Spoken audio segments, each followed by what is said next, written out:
projeto ACA praticamente surge em 2011. O ACA é a continuação de um projeto que nós traçamos desde 2010 mesmo, para a proteção das comunidades costeiras. Portanto, num diagnóstico que nós fizemos sobre as questões relacionadas com fenómenos extremos ligados às mudanças climáticas, demos conta que, na realidade, as comunidades costeiras eram, portanto, a franja da população que mais sofria com as questões das mudanças climáticas e que, mesmo nas perspectivas futuras, é a mesma comunidade que irá sofrer muito mais com a questão, sobretudo em todos os aspectos. Nós sabemos que, na realidade, existe esta questão relacionada com a subida do nível do mar, que é uma realidade ao nível do país e ao nível mundial, e então as fortes turbulências marítimas, que são cada vez mais frequentes e com maior intensidade, a erosão costeira. Depois, uma parte importante dessas comunidades foram feitas, surgidas de forma espontânea na foz dos rios.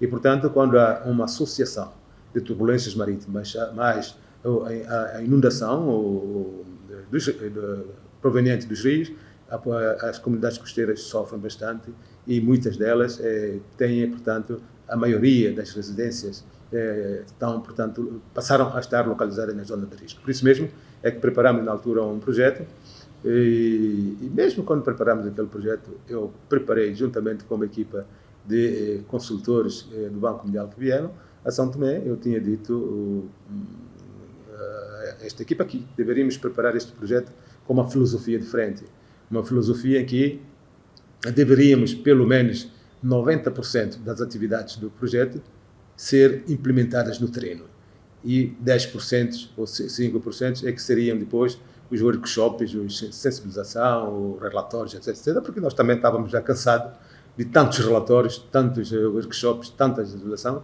e muitas vezes, conforme nós, portanto, verificamos no país, temos projetos de 5, 6, 7 milhões de dólares e que depois de 4, 5 anos termina, a gente procura e não vê nada, e só vemos relatórios, só vemos seminários, sensibilização. Eu não digo que não é importante, mas portanto, investimentos que possam resolver o problema da comunidade ficam além daquilo que nós prevemos. Por isso mesmo é que decidimos trabalhar este projeto com uma nova filosofia, com implicações e investimentos que possam, portanto, resolver diretamente a questão das comunidades beneficiárias.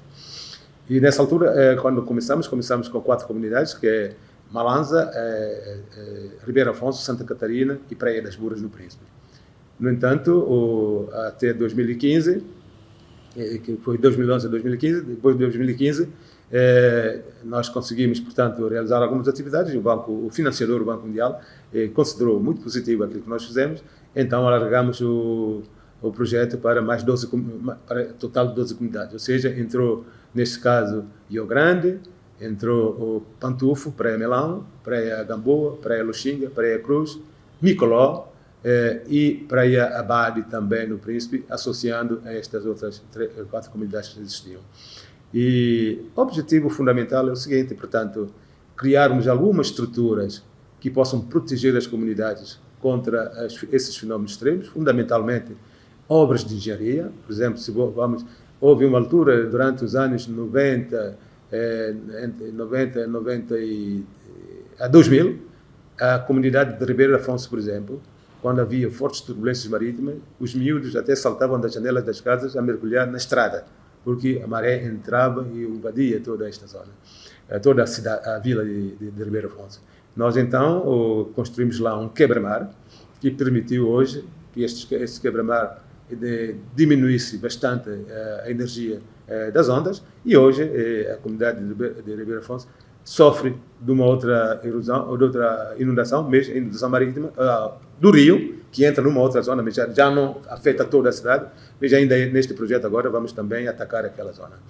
A mesma coisa, nós trabalhamos, portanto, na drenagem dos rios, portanto, por exemplo, a Malanza, toda a zona de Malanza também era inundável. Portanto, as águas que vinham da montanha, que vinham do mar, que vinham do rio, etc., inundavam. Nós criamos uma rede de drenagem e depois criamos também lá uma zona de expansão segura, ou seja, porque a maioria das casas estão na zona de risco, nas praias, então criamos uma zona de expansão segura. Mesma coisa fizemos em Micoló, fizemos em Rio Grande, estamos a fazer, Rio Grande está a terminar agora, em Santa Catarina. Em Santa Catarina construímos um muro de proteção da comunidade, porque quando vinha também a turbulência marítima, a água penetrava quase 500 metros para o interior da vila. Então, criamos um muro de proteção, e este muro de proteção tem duas atividades fundamentais. Primeiro, proteger a comunidade contra estas inundações marítimas, mas, por sua vez, também proteger as canoas, porque antes as pessoas, quando vinha essa inundação, as pessoas tinham que carregar as canoas e andar à procura de lugar para esconder. Hoje, eles põem a canoa do outro lado do muro e as canoas ficam protegidas, e muitas pessoas que naquela altura perderam as suas canoas, que são os únicos bens que tinham para ganhar o seu ganha-pão, portanto, perderam na altura, mas hoje estão completamente seguras. Então, criamos também as zonas de expansão segura nessas comunidades, e agora, neste momento, estamos a trabalhar na construção de casas sociais para aquelas comunidades. Já fizemos algumas casas em Santa Catarina, 25, que entregamos recentemente, também 12 em Malanza. Estamos a terminar 20 casas na Praia das Buras, e ainda neste mês de agosto vamos também fazer mais 20 casas em Santa Catarina, outras 12 em Malanza, para entrar todas as casas que estão na zona das praias. Vamos também fazer 12 casas em Rio Grande, vamos fazer também mais 20 casas em Praia das Buras e 17 casas em Praia Abade, na região autónoma do Príncipe. Independentemente disso, nós pedimos também às próprias comunidades que selecionassem uma infraestrutura social que quisessem. A maioria das comunidades selecionaram uma escola. Portanto, nós já fizemos a escola em Malanza. As crianças de Malanza antes tinham que deslocar-se até Porto Alegre para assistir aulas, e muitas vezes com mau tempo, chuvas, trovões, etc., tinham que passar por isso. Mas hoje, agora, já têm a casa, praticamente a escola à porta da casa, e já vão e estão completamente satisfeitas. A mesma coisa em Santa Catarina.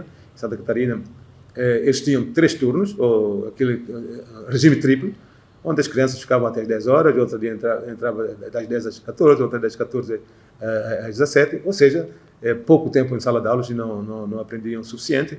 E nós, então, conseguimos com mais 2 salas de aulas, que levam 160 alunos, 80 de manhã e 80 de tarde, e acabar com o regime triplo, e estão muito mais à vontade e aprenderem muito mais. Também vamos construir uma escola também em Rio Grande, construir uma escola também, a de Micoló já está praticamente terminada, dentro de 10 dias vamos inaugurar, e vamos construir também uma escola também na zona de Abade, do Príncipe.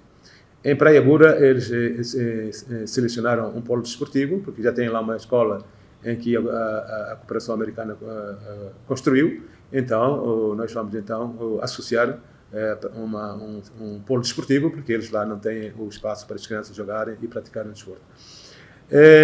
Independentemente disto, nós estamos também a trabalhar na questão relacionada com aviso precoce, ou seja, formando e capacitando a meteorologia com meios materiais e capacidade humana para poder fazer a previsão do tempo e poder dar informações de tempo na comunicação social, para que as pessoas possam programar melhor as suas atividades. Nós, então, instalamos, portanto, várias estações marítimas, em São Tomé e no Príncipe, várias não, estou a dizer, portanto, são três estações, uma no Porto de São Tomé, outra no Porto de Neves, outra vai ser colocada, possivelmente, na área de Sundi, no Príncipe, para dar cobertura portanto, dados meteorológicos marítimos também, para que eles possam fazer a previsão do tempo no mar. Mas também, aí sim, na terra, colocamos várias estações terrestres, e enviamos para países vizinhos, por exemplo, para Senegal, para Níger, técnicos de meteorologia para capacitarem e formarem fundamentalmente na área de previsão do tempo. Mas não só, também nós estamos a apoiar os pescadores. Uma das classes que sofre muito com essas questões das mudanças climáticas são os pescadores. Muitas vezes saem da terra com um tempo normal, mas quando chegam no alto mar têm um mau tempo e muitos perdem, vão sair a outro país vizinho, outros morrem. Então nós estamos a apoiar a própria capitania reparação de todos os faróis, porque eles, alguns pescadores orientam através de faróis, e muitas vezes, quando há mau tempo, o farol, eles orientam por duas coisas: é o farol e o Pico de São Tomé. Quando há mau tempo, o Pico de São Tomé cobre e eles não conseguem orientar, então depois tem que ver o farol. Mas aqueles que vão muito longe, nem sequer encontram farol, não, então os que vão muito longe, nós demos, portanto, o GPS. Nós distribuímos cerca de 1.500 GPS para 1.500 pescadores, e que permitem que hoje eles, em qualquer parte que estejam, inclusive nós, desses GPS, nós programamos o GPS já, que não é necessário eles mexerem com o GPS. Basta estarem no alto mar. Se desaparecerem ou não encontrarem a terra, basta ligar o GPS começa a lhes dar a direção da sua própria comunidade. Por exemplo, pessoas de toda Santa Catarina, os GPS deles estão orientados só para Santa Catarina. De Praia Melão, tudo para Praia Melão. Basta ligar o GPS vai lhe mostrar sempre a direção onde as suas comunidades não têm que estar a manejar, né, fazer. Então, isso tem ajudado também bastante essas pessoas. É verdade que algumas, mesmo com esta questão de teimosia, vão e deixam ficar os materiais em casa, mas isso também tem ajudado a diminuir bastante a perda de vida das pessoas nestas questões. Portanto, estes são um conjunto de atividades que estamos a realizar. Agora, nós temos, nesta fase agora, o Banco Mundial voltou a aprovar mais 5 anos do projeto, desta vez com uma componente turismo sustentável. Para além de proteção costeira, vamos então aproveitar algumas comunidades que nós estamos a trabalhar para poder transformar estas áreas em áreas de aproveitamento turístico. Por exemplo, todas as casas que nós estamos, as pessoas que vão sair da zona de risco, vão para a zona segura, nós vamos desmantelar aquelas casas todas nessa zona de risco, e nós já contratamos uma empresa de arquitetura que está a fazer o estudo para ver como é que nós podemos transformar essa zona de risco em zonas de aproveitamento turístico. Então, o que é que vamos lá fazer? Eles vão desenhar, fazer coisas, vão fazer infraestruturas, por exemplo, tanto em Santa Catarina, em Micoló, em Malanza, etc. Vamos transformar todas essas praias em zonas de aproveitamento turístico e zona de lazer, e zona de utilidade pública. As pessoas, mesmo nas próprias comunidades, podem ir lá descansar e tal, tomar seu café, jogar alguma coisa e tal. Então, vamos transformar toda essa zona nisso. A mesma coisa, que também, ainda no âmbito do turismo sustentável, vamos também investir em 3 ou 4 zonas de São Tomé e do Príncipe com infraestruturas fortes de turismo. Nós também contratamos uma empresa que virá proximamente a São Tomé, fazer um estudo mais profundo de selecionar quais são as zonas com maior potencialidade turística em São Tomé e no Príncipe, para que a gente possa fazer investimentos lá, investimentos avultados. Temos cerca de 3 milhões de dólares para fazer investimento nessas 3 ou 4 comunidades que vão ser, portanto, selecionadas, e esperemos que isto também possa vir a dar um maior auge ao turismo em São Tomé e Príncipe. Portanto, este conjunto de atividades estão sendo preparadas. Como disse anteriormente, nós agora introduzimos mais 2 comunidades nesta nova fase, que é a comunidade de Ribeiro Afonso, daquela zona toda que hoje que alaga cada vez que há entrada do mar e rio, que entra pela comunidade dentro, que nós não tínhamos feito intervenção na primeira fase, na primeira parte do projeto, que agora vamos intervir. E também vamos drenar tudo aquilo, aterrar e tal, e vamos ter uma área bastante extensa em Ribeiro Afonso, que vai permitir que as pessoas também que queiram construir as suas casas nas zonas mais seguras, podem construir lá naquele lugar.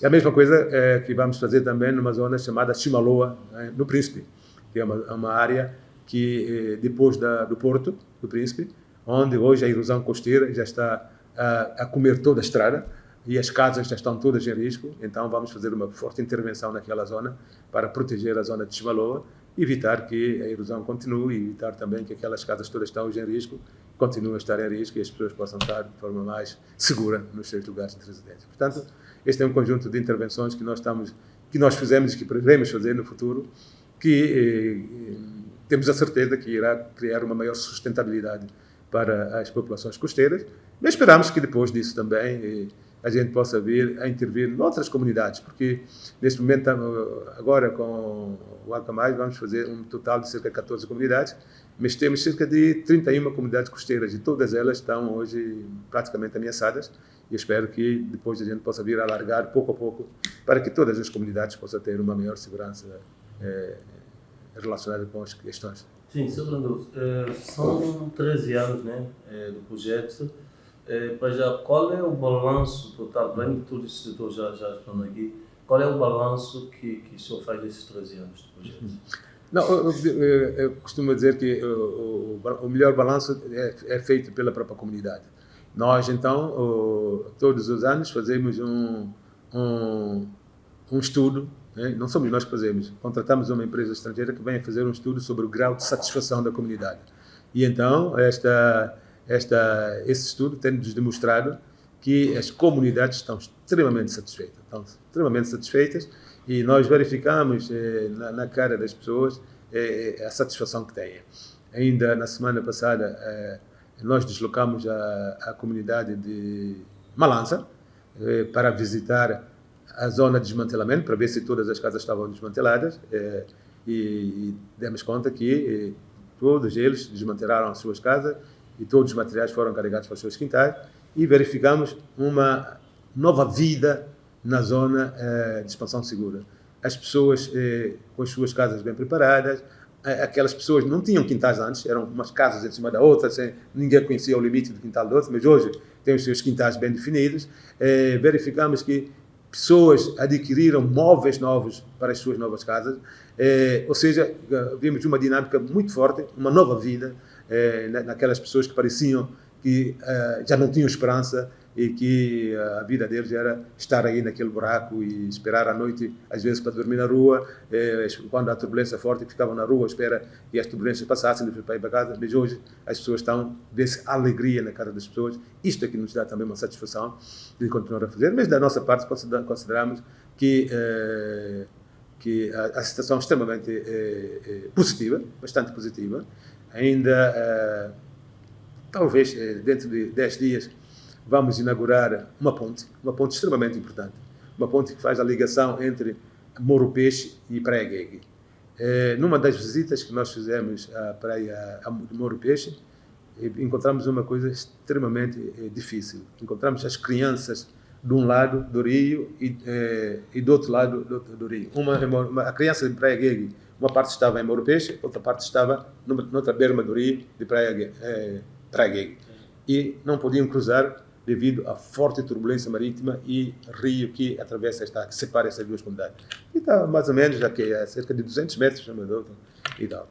E as crianças quase que nos pediam socorro para ajudá-las. As que vieram para a escola não podiam ir para casa, as que queriam vir para a escola não podiam vir, e vimos que o diretor da turma, da escola, arriscava com uma canoa tentar atravessar uma criança e buscar outras crianças, atravessar uma, trazer outra. Então criava problemas, portanto, gravíssimos nesta questão de travessia e tudo isto.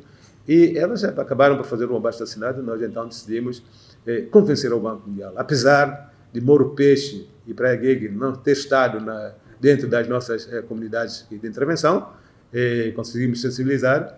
Na altura não tínhamos também meios financeiros para fazer isto.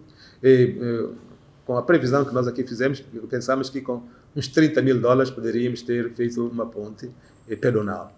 Mas enganamos. É verdade que nós começamos a trabalhar, remover as pedras todas que impediam os pedreiros de passar, fizemos uma estrutura de pedra naquela coisa para tentar fazer a ponte.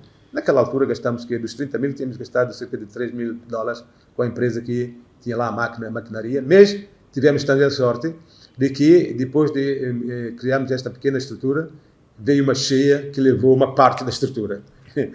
Foi bom, porque foi ainda na fase inicial, não tínhamos ainda gasto o dinheiro, tínhamos gasto mais ou menos uns $3.000, dos 30 mil, e então decidimos suspender, e isto também permitiu que o Banco Mundial ficasse mais sensível e permitiu que nós conseguíssemos cortar de um lado e termos, portanto, uma verba mais